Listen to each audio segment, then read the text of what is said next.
ketika kita lagi drop, kita baca ma wadda'aka rabbuka wa ma qala. Kalau kita mengaku Allah hasbi, cukup buat saya Allah, hasbi Allah, hasbunallah, berarti kalimat itu harusnya kalimat motivasi banget. Terjemahan dari kalimat itu banyak. Ma wadda'aka rabbuka wa ma qala bisa diterjemahkan la tahzan innallaha ma'ana. Bisa. Ma wadda'aka rabbuka wa ma qala bisa diterjemahkan dengan kalimat fa inna ma'al usri yusra.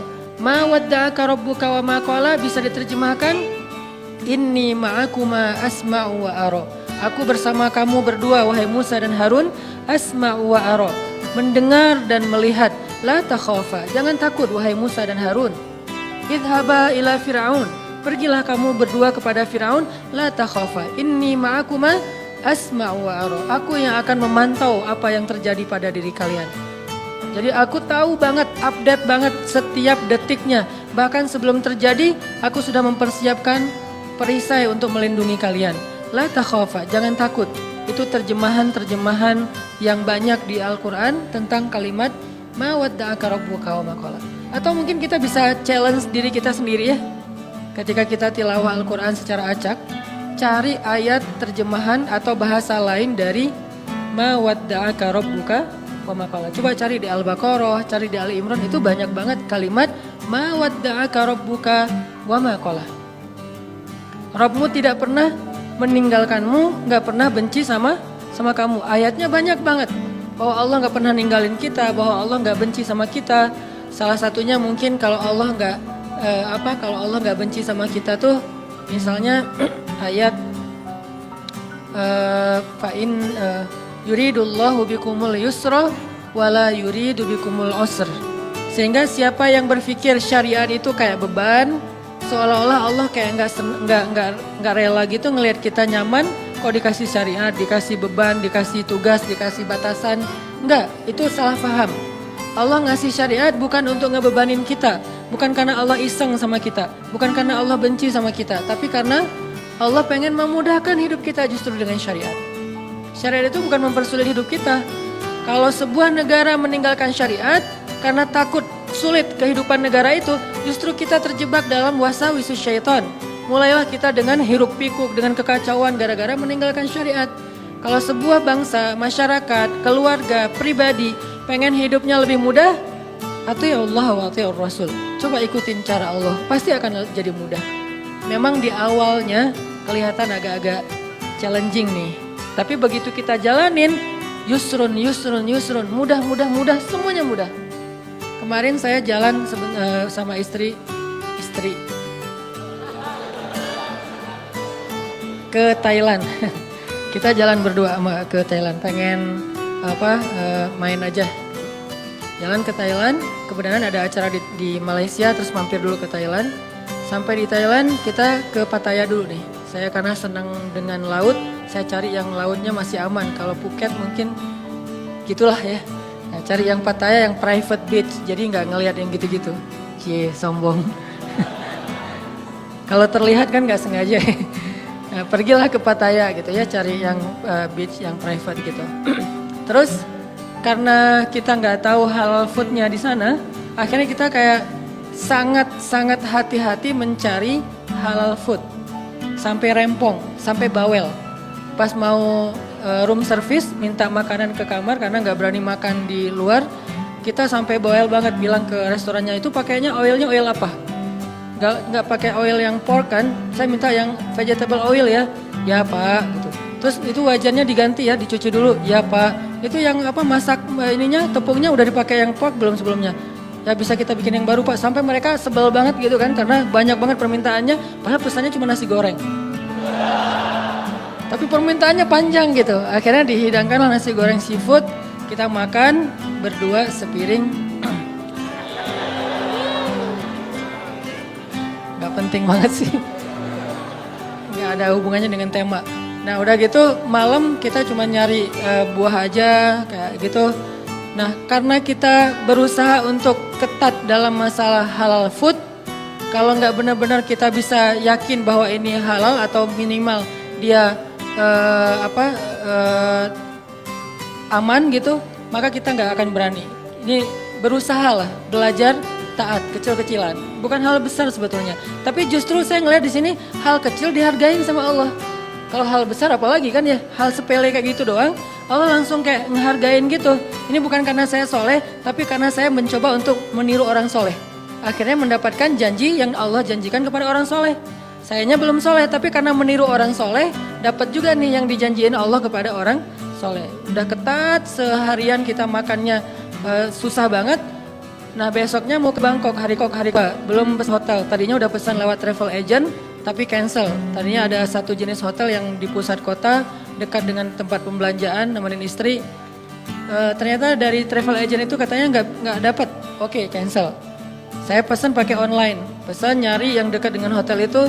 Entah gimana caranya Allah ngarahin saya untuk ngeklik satu hotel yang saya juga nggak tahu speknya kayak gimana. Pokoknya udah aja ini aja deh, yang paling dekat walaupun ada beberapa pilihan. Ambil hotel tertentu, namanya oh usah disebut. Mahal cuy.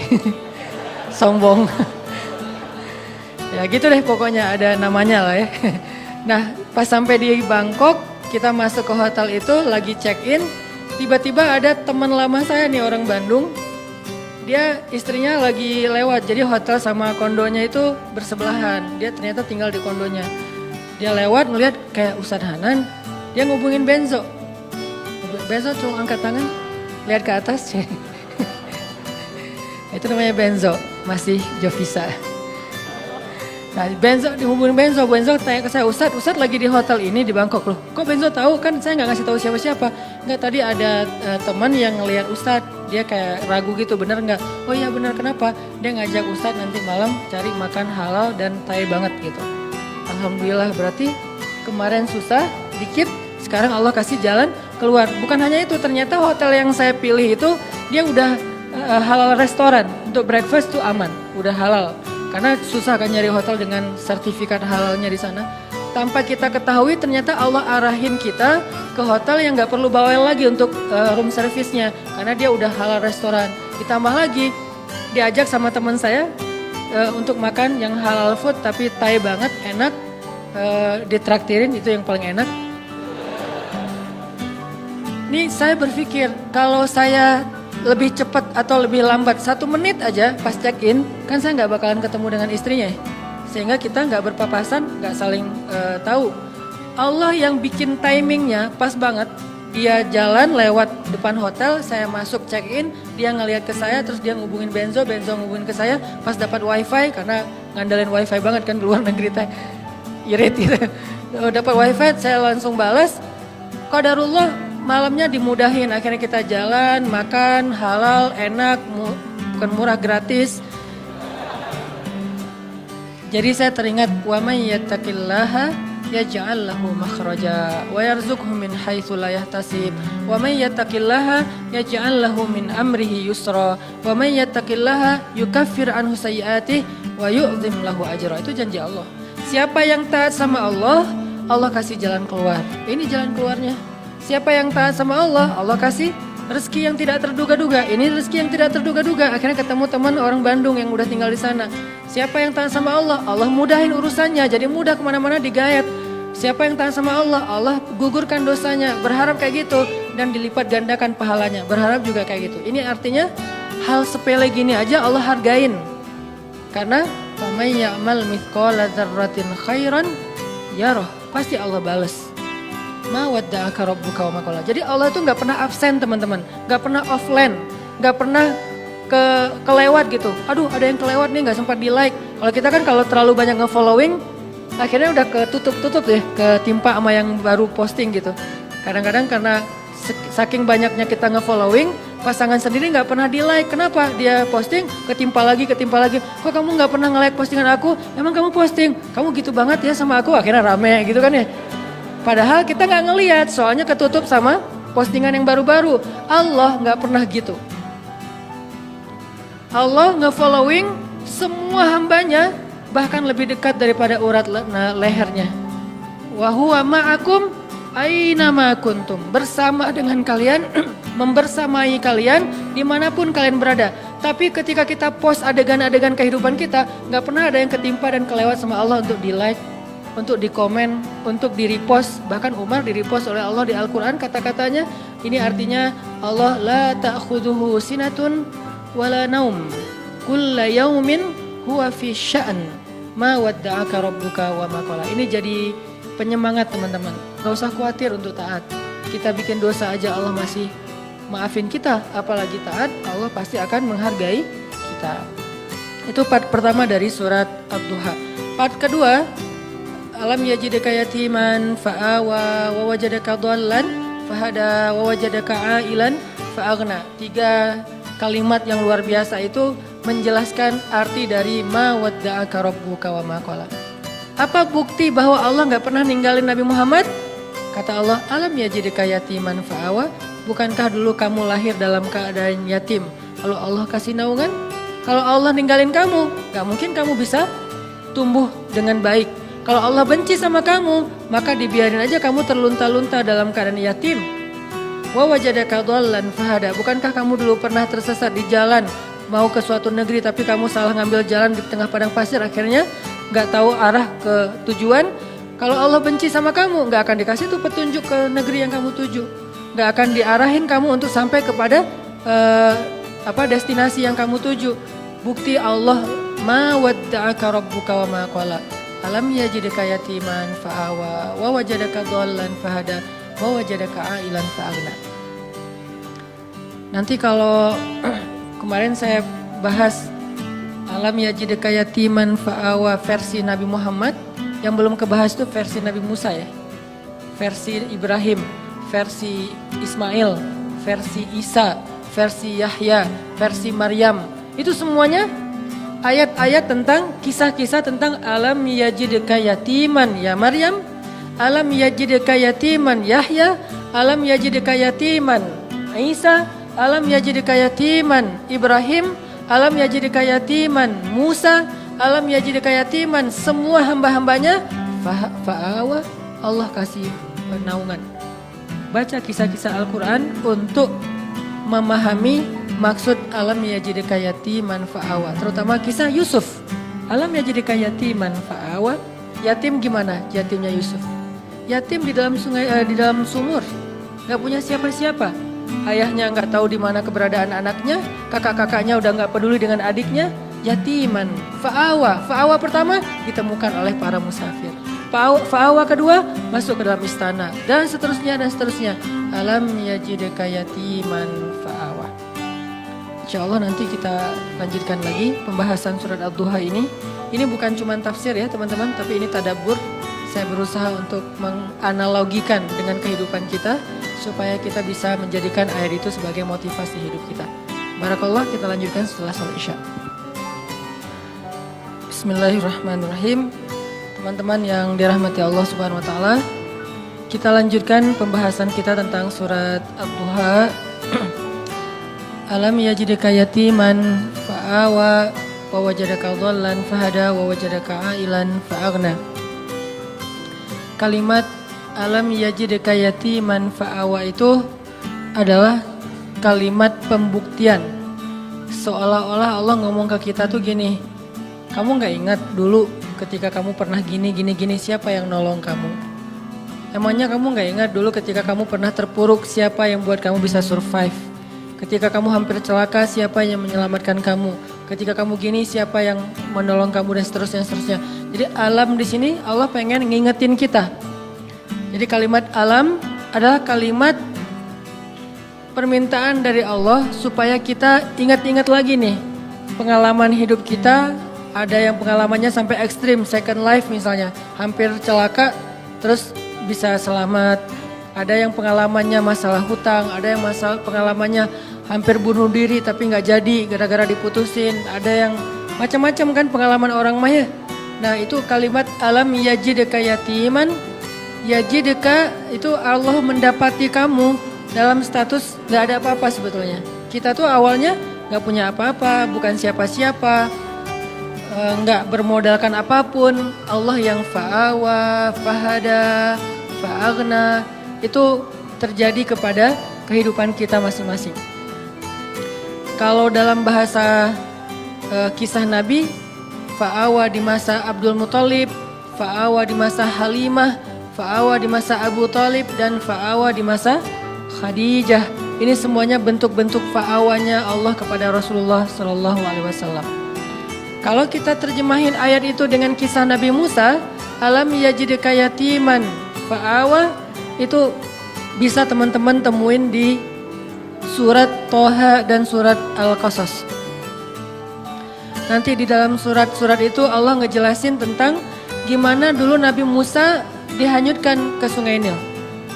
Walaqad mananna 'alaika marratan ukhra idh awhayna ila ummika ma yuha an qadhifihi fit tabut فقذفيه في اليم فليلقه اليم بالساحل يأخذه عدو لي وعدو له وألقيت إليك محبة مني ولتصنع على عيني.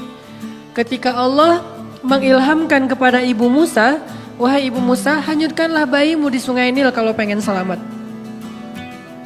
Pengen selamat? Jangan kamu simpan di rumah, jangan kamu rawat sendiri, jangan kamu bawa lari ke hutan. Hanyutkan ke Sungai Nil. Supaya selamat dari siapa? Dari Firaun. Ini perintah Allah. Kadang-kadang Allah ngasih kita perintah dalam hidup itu gak logis. Menyelamatkan bayi kok malah dihanyutkan ke Sungai Nil. Kenapa gak dibawa lari aja ke dalam hutan? Lalu ke pantai, lalu lupa. Kenapa nggak umpetin aja di rumah gitu? Kenapa nggak bikin rumah aja di yang jauh, atau mungkin ibu dan keluarga Musa ngungsi aja ke Madian misalnya, ke luar negeri. Jadi orang yang lari dari negeri Firaun. Kenapa nggak gitu aja yang lebih logis? Kenapa malah selamatkanlah bayimu dari Firaun dan tentaranya dengan cara hanyutkan ke Sungai Nil? Itulah hidup. Tidak semua perintah Allah itu kadang kita mengerti di awal, teman-teman. Kita cukup tahu bahwa ini perintah Allah, sami'na wa ata'na. Kalau pengen bahas lebih dalam lagi untuk cari tahu hikmahnya, silakan. Tapi jangan tunggu sampai kita ngerti hikmahnya baru sami'na wa ata'na, kelamaan. Akhirnya kita kehilangan banyak sekali kesempatan dapat kebaikan dari Allah. Justru biasanya Allah ngasih kejutan ketika kita ngambil challenge-nya Allah. Iman challenge, akidah challenge, tauhid challenge. Challenge-nya apa? Lakukan perintah Allah walaupun menurut logika kita agak aneh. Misalnya, tinggalkan pekerjaan itu. Ya Allah, pekerjaan inilah yang bikin saya bertahan hidup selama ini. Saya beli rumah, beli mobil, saya punya tabungan sekian gara-gara kerjaan ini. Udah tinggalin aja. Terus nanti saya kerja apa? Tenang, Allah yang gantiin. Terus gimana Ustadz? Jalannya dari mana Ustadz? Allah tahu jalannya, kita doang yang gak tahu. Kalau kita nggak tahu bukan berarti Allah nggak tahu kan? Kita yang nggak tahu, Allah tahu. Karena Allah alimun, basirun, khabirun, maha tahu, maha melihat, maha teliti, latifun, sami'un. Allah maha kuasa. Jadi kalau kita nggak tahu caranya bukan berarti dia nggak bisa. Serahin aja sama Allah. Ketika kita serahin sama Allah, Allah nggak mungkin ngecewain kita. Kenapa? Allah nggak pernah ngecewain hamba. Kita aja ke teman kalau udah diserahin satu amanah, kita berusaha untuk bikin dia terkesan, nggak sampai bikin dia kecewa. Apalagi Allah. Hanyutkan bayimu ke Sungai Nil supaya selamat dari Firaun. Setelah Allah kuatkan hati ibunya, akhirnya karena ibunya soleha, hanyutin bayinya ke Sungai Nil, berharap selamat dari Firaun. Cuman nggak bisa lepas juga, pakai kakaknya yang jadi pengintai gitu, nyari tahu adiknya hanyut kemana. Ngalir, bukannya ke negeri yang jauh, bukannya ke Sudan kayak atau ke luar negeri kayak kan Sungai Nil itu membelah berapa negara ya. Bukan sampai ke luar negeri. Gak lama kemudian malah masuk selokan yang mengarah ke tempat pemandian pribadinya Fir'aun. Ini makin gak logis nih. Luar biasa cara Allah itu. Allah luar biasa cara membuat skenario-nya tuh keren banget. Masuk ke selokan itu, kakaknya Musa makin khawatir, gimana dengan adik, dia masuk ke selokan itu.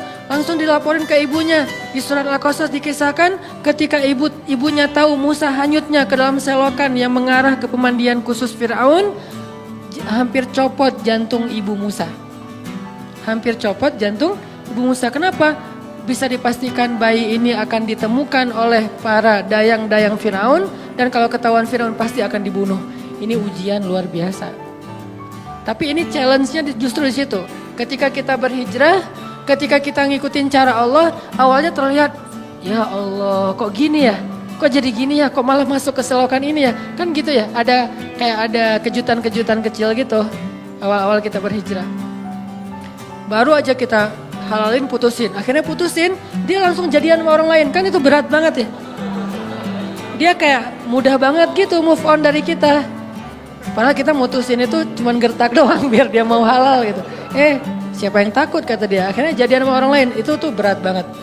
Saya tahu rasanya. Jadi masuk ke selokan itu, udah gitu ke sungai kecil. Ditemuin sama dayang-dayang Firaun, dikasih kepada istri Firaun. Qadarullahnya Allah udah kasih persiapan bahwa istri Firaun belum punya anak. Sehingga ketika dibuka tuh tabut, keranjang yang ada bayi Musa, dibuka dilihat oleh istri Firaun. Allah bilang di surat Toha, wa alqaitu ilaika mahabbatan minni. Aku masukkan untukmu cinta dariku. Maksudnya apa? Tiba-tiba istri Firaun jatuh hati kepada bayi Musa. Siapa yang bikin dia jatuh hati? Allah. Sebagaimana Halimatus Sa'diyah jatuh hati kepada bayi Muhammad untuk menyusuinya secara gratis, begitulah istri Firaun jatuh hati kepada bayi Musa dan mau mengangkatnya sebagai anak tanpa bertanya siapa dan dari mana asal usulnya. Wa alqaitu ilaika mahabbatan minni. Gini cara Allah nolong hambanya. Fa'awanya tuh Allah datangkan orang yang mencintai kita. Tiba-tiba ada aja yang nganggap kita kayak keluarga barunya. Pernah kan kita merantau, tiba-tiba di perantauan kita nggak kenal siapa-siapa, dapat keluarga yang sebetulnya dia nggak kenal dengan kita, dia nggak tahu background kita, basic kita dari mana asalnya. Pokoknya dia tiba-tiba kayak sayang aja gitu sama kita. Saya di Mesir juga gitu, tiba-tiba ada aja orang Mesir yang sayang sama saya sehingga dianggap kayak anak angkatnya. Kamu kalau butuh apa-apa bilang ya, kamu kalau butuh apa-apa bilang. Setiap awal bulan, dan beliau siapa? Profesor lah gitu, dosen Al-Azhar. Kan banyak banget kemudahan gara-gara ada dosen, profesor, senior, kayak Allah jadikan tertarik kepada saya, seneng. Kamu kalau butuh apa-apa bilang ya. Terus pas awal bulan dapat gaji langsung datengin, nah kamu udah beli buku? Belum, kasih aja. Udah sih, cuman kayak kurang aja gitu kan ya. Belum, oh ini beli buku, kasih beli buku.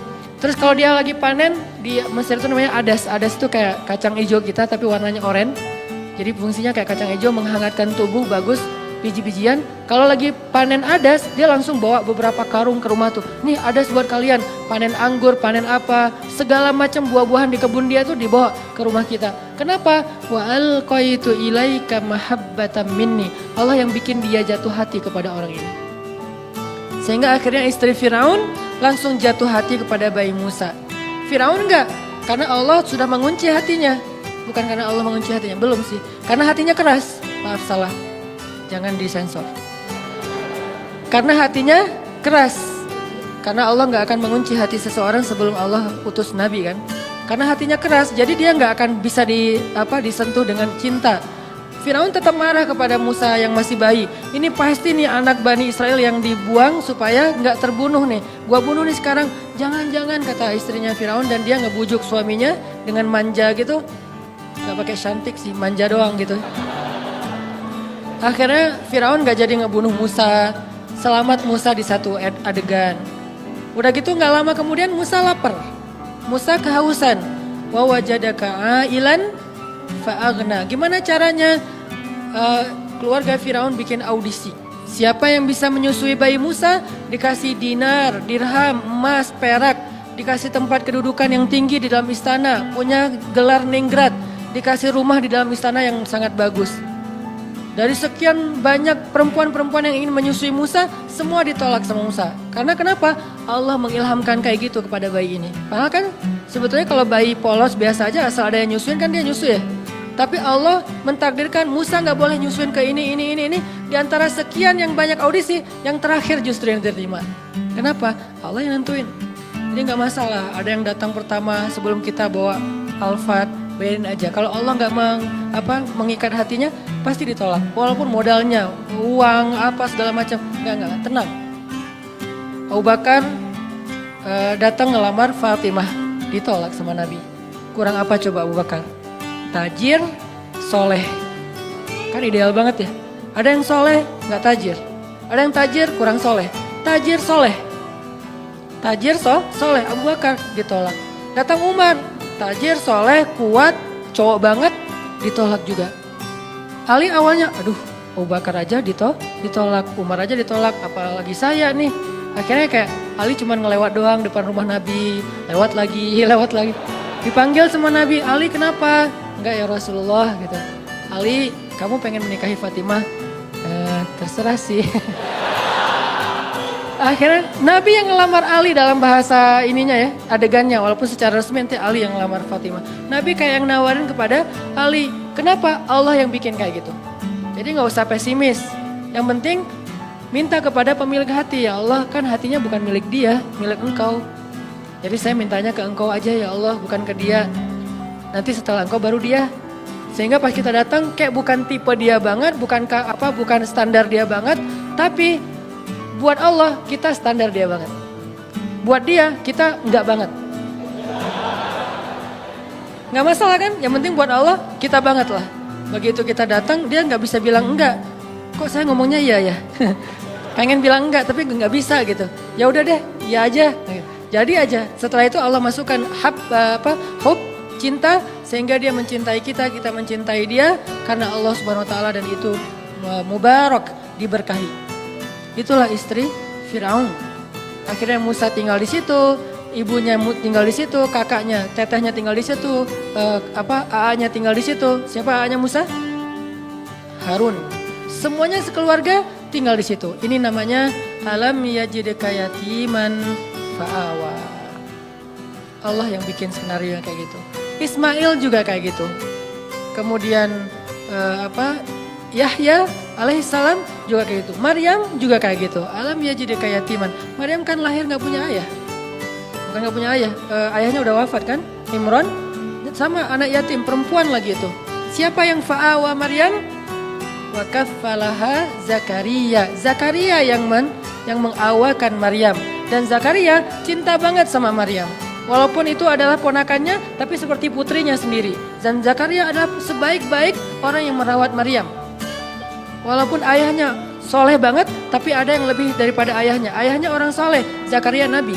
Sehingga Allah ingin Maryam ini dirawat bukan oleh ayahnya yang soleh, tapi oleh pamannya yang nabi, yaitu Zakaria. Ini cara Allah teman-teman. Sehingga itu menjadi bukti ma wadda'aka rabbuka wa ma qala. Andalin Allah aja deh. Kita mau hijrah, kita mau ganti kerjaan, kita mau dapetin pasangan, kita mau punya anak, kita mau, udah bilang aja sama Allah. Ada mau apa aja bilang aja sama Allah. Selama yang kita inginkan itu kebaikan, Allah malu untuk gak mengabulkan keinginan kita. Gak mungkin gak dikabulkan, pasti. Kenapa saya bilang pasti? Allah sendiri mengatakan, ujibu da'watad da'i idza da'an. Kalau ada yang berdoa sama aku, curhat sama aku, ujib. Aku pasti akan nge-replay, akan ngerespon, akan ngejawab, akan nge-read. Gak mungkin enggak. Pasti dibalas sama Allah SWT. Kalau teman, pasangan, geng gak ngebalas WA, biasalah itu. Tapi kalau Allah, gak mungkin enggak. Pasti di-read langsung dibalas sama Allah. Cuman balasnya Allah apa? Kadang dibalas dengan yang sama persis dengan yang kita minta. Kadang dibalas dengan yang lebih baik dari yang kita minta. Yang enggak, dikasih yang sebaliknya, yang buruk dari yang kita minta. Nggak mungkin. Kalau nggak sama lebih baik antara dua itu. Dan dua-duanya